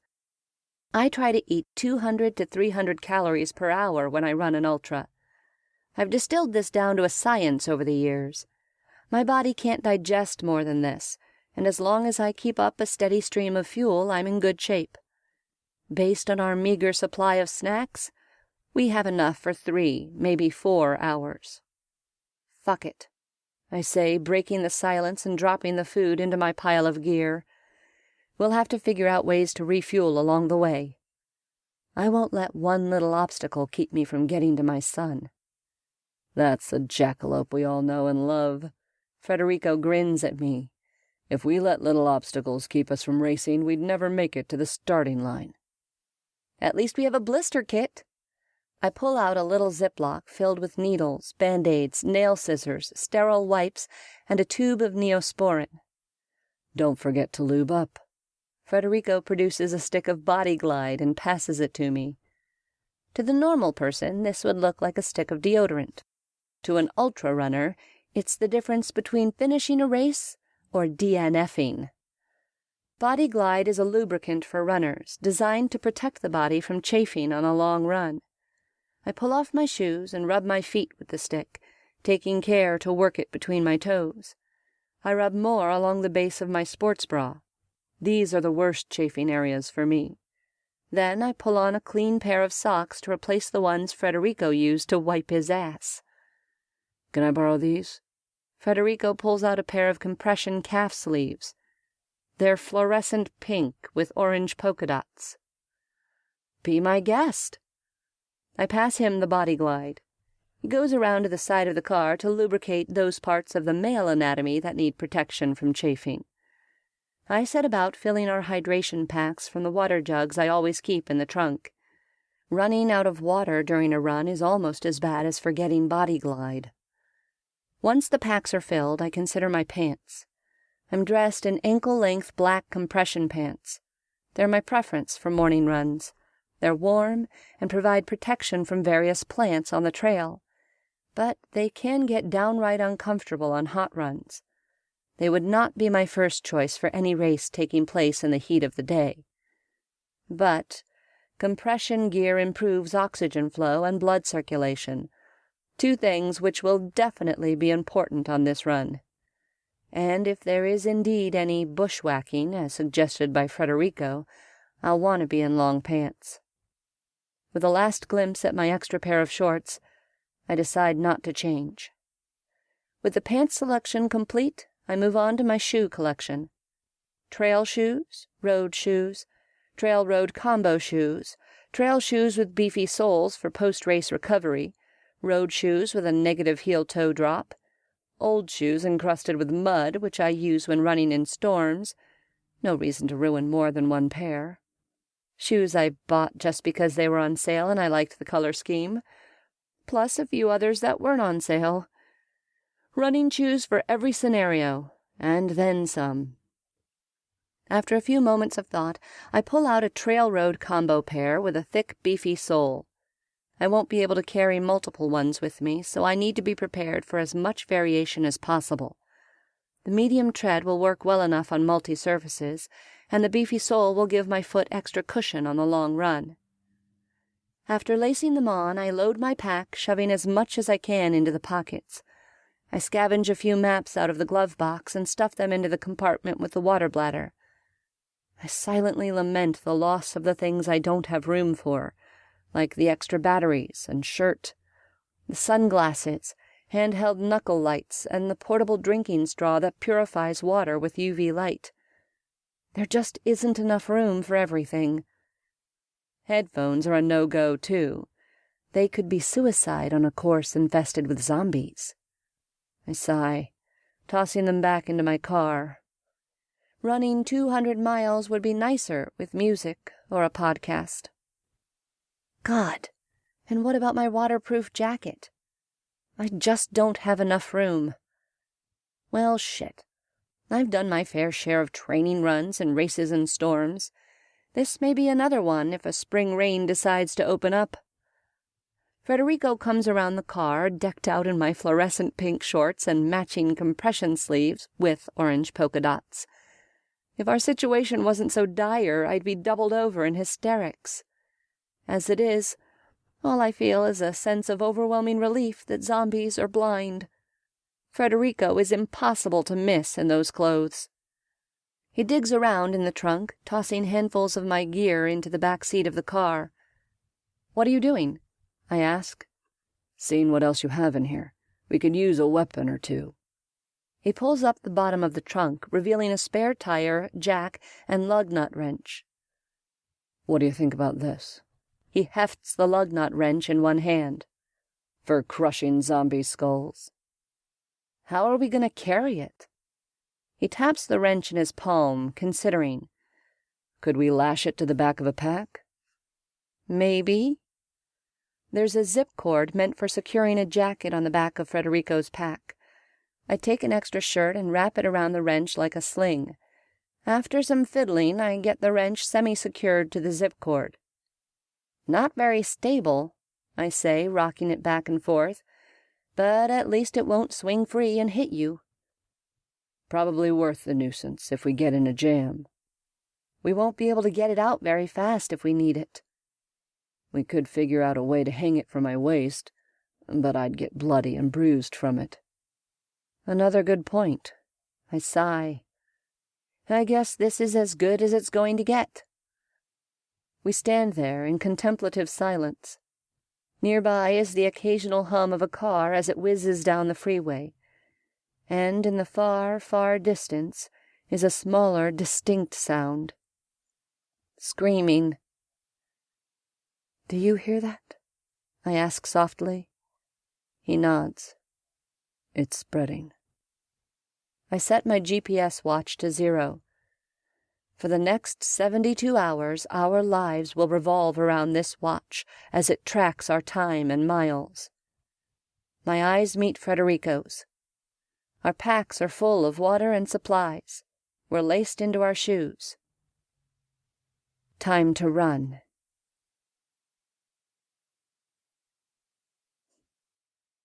Chapter 8. Don't be an idiot. There's a famous saying in the ultra world, penned by runner-writer Scott Douglas. In the first half of the race, don't be an idiot. In the second half of the race, don't be a wimp. This bit of wisdom has been hammered into me over my years of ultra running. It's guided me through dozens of races. Even so, I find myself scowling when Federico says, "We're doing 9-minute miles. Let's slow it to 9:30. He catches my look and raises an eyebrow in silent challenge. I swallow my frustration. He's right.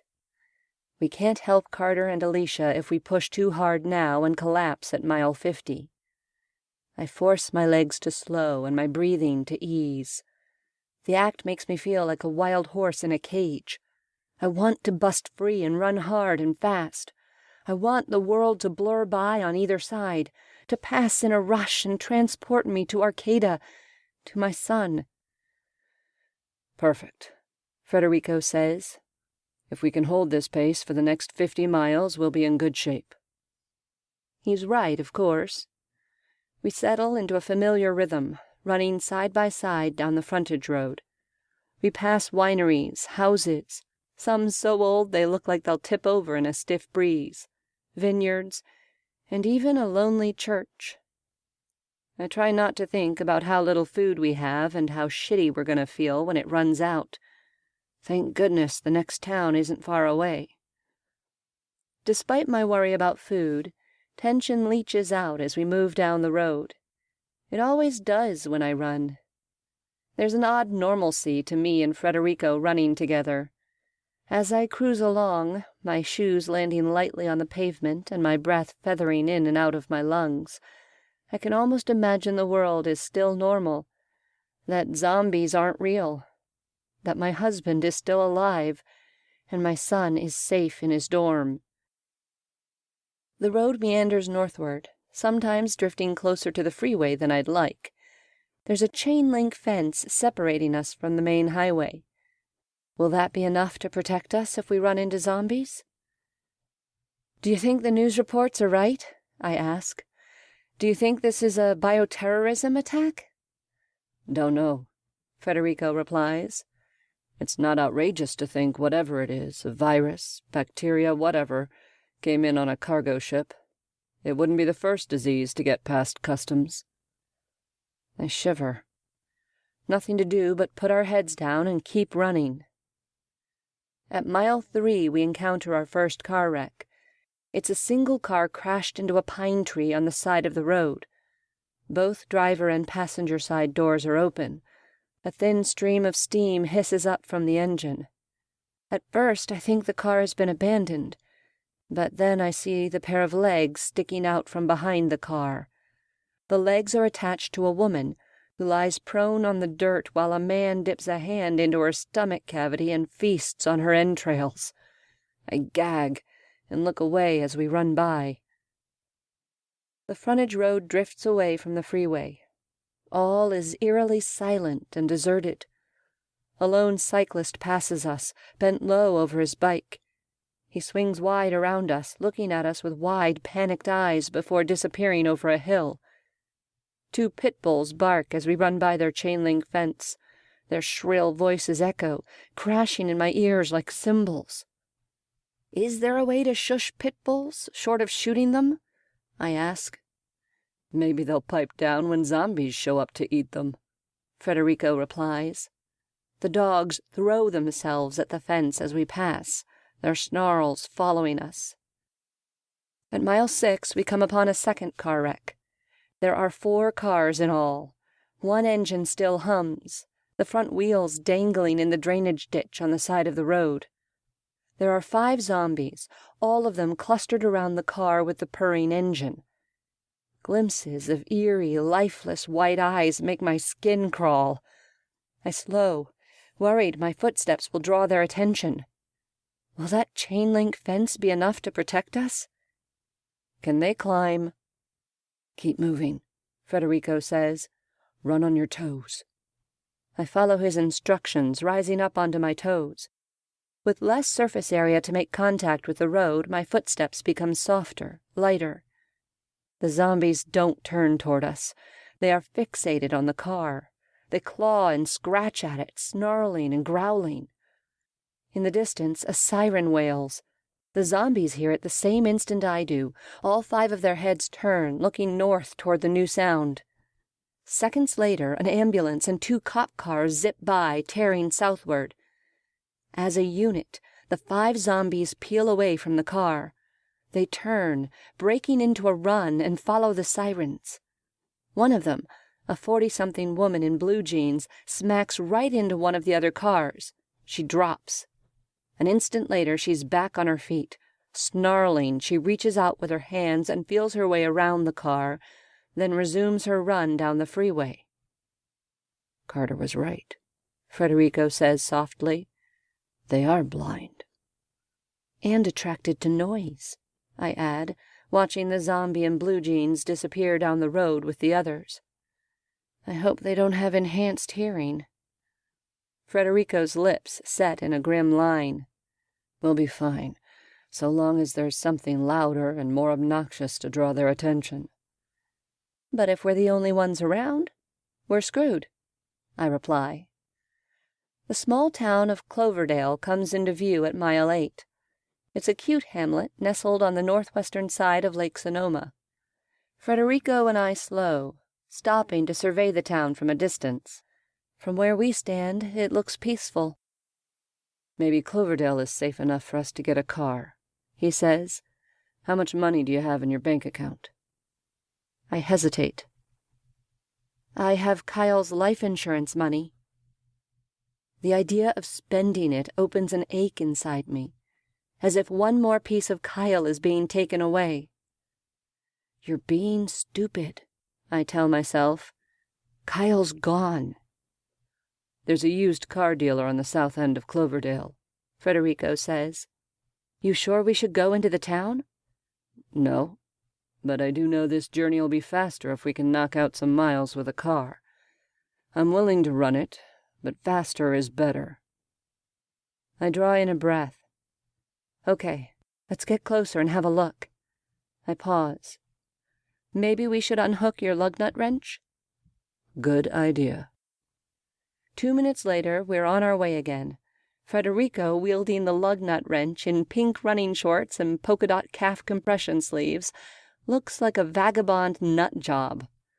The frontage road, which has been running parallel to 101, climbs a small hill and meets up with the freeway off-ramp.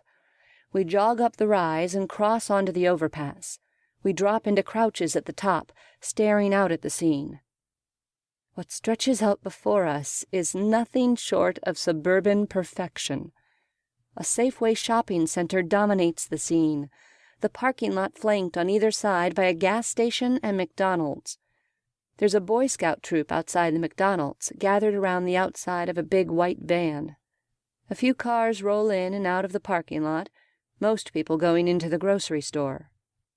My gaze is drawn to the McDonald's. It's been at least a decade since I've set foot in a fast food restaurant, but this one holds a potent memory for me. I sat in the Cloverdale McDonald's bathroom stall, positioning the pregnancy strip between my legs. My bladder was about to burst. I clenched the muscles, holding back the urine. I didn't want to fuck this up. The test kit cost $20. I couldn't afford to buy another one. Hell, I could hardly afford this one. When the stick looked to be in the right position, I let out a trickle of pee, bending forward and intently watching the yellow stream. It successfully hit the end of the stick. I relaxed, releasing a gentle stream of urine. I was careful not to let it gush out. The box said the urine needs to run over the tip for at least 5 seconds. I dragged it out for 10. Nothing to do now but wait.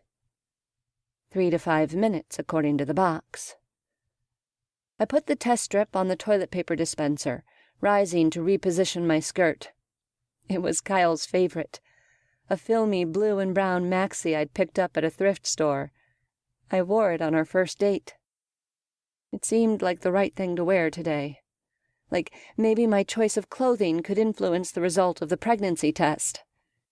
It was a stupid thought, but wearing it made me feel less afraid. I needed to feel less afraid. My eyes jerked, gaze drawn to the white plastic stick balanced on the toilet paper dispenser.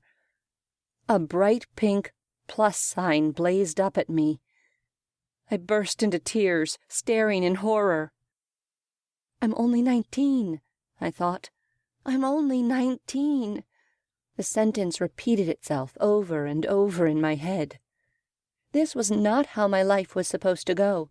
I was supposed to transfer to UCLA, get a master's in psychology, and make a career for myself. I hauled myself out of the bathroom stall, wiping my nose and forcing the tears away. I did my best to fix my makeup in the mirror. With puffy red eyes and smeared mascara, I looked like hell. Not even Kyle's favorite skirt could make me look any less a mess. Screw it, I thought, glumly exiting the bathroom. Kyle waited anxiously for me just outside, 2 uneaten Big Macs on a tray in front of him. We'd met 6 months ago in a speech and debate class at the local junior college. Since then, we'd barely left each other's side. Kyle's eyes were wide with anxiety. He wore loose blue jeans and a plain blue t-shirt that matched his eyes. He was tall and lanky, with a kindness that ran down to his core. Even in my current state, my heart swelled at the sight of him. His mouth opened to form a question, but no words came out. Silence hung between us as I stared at him with my swollen eyes. I saw the silent confirmation of my pregnancy hit him. A fleeting expression of terror passed over his face. Then he closed his mouth, stood up, and wrapped me in a hug. I burst into tears all over again. I sobbed uncontrollably, grateful that it was a Wednesday and that McDonald's was virtually deserted. Kyle rocked me, his arms never wavering in their grip. His embrace made the angles of the world seem less sharp. I clung to him, wrapping my arms around his neck. I wanted him to hold me forever. I don't know how long we stood like that. At some point, Kyle peeled himself away. Despair filled me as space opened up between us. He was going to break up with me now. I just knew it. That's what the tears on his cheeks had to mean. He was going to break up with me. I cried harder. When he dropped to one knee in front of me, I stared at him in complete confusion. "Will you marry me, Kate?" he asked softly. "Don't be an idiot," I said harshly, confusion and disbelief churning in my stomach. "You don't want to marry me." Did he? "Yeah, I do," he replied. His blue-eyed gaze was steady. "I love you, Kate." You don't get any more unromantic than that. Knocked up and proposed to in a McDonald's. 2 uneaten Big Macs are only witnesses. I said yes to the tall, sweet, awkward boy I loved, even though every part of me was terrified. God, how I miss him. I miss the good times, the bad times, and everything in between. I miss the sense of completeness we had when we were together. I spend too many days feeling like half my heart is missing. I'd give anything to argue with Kyle one last time, or to cook his favorite dinner. "What do you think?" Federico's voice pulls me back into the present. I carefully fold up my memories of Kyle and tuck them away. Now is not the time to be distracted. I refocus on the scene below us, taking a long, hard look as I consider Federico's question. "It looks safe," I say. Maybe, just maybe, the whole world hasn't gone to hell.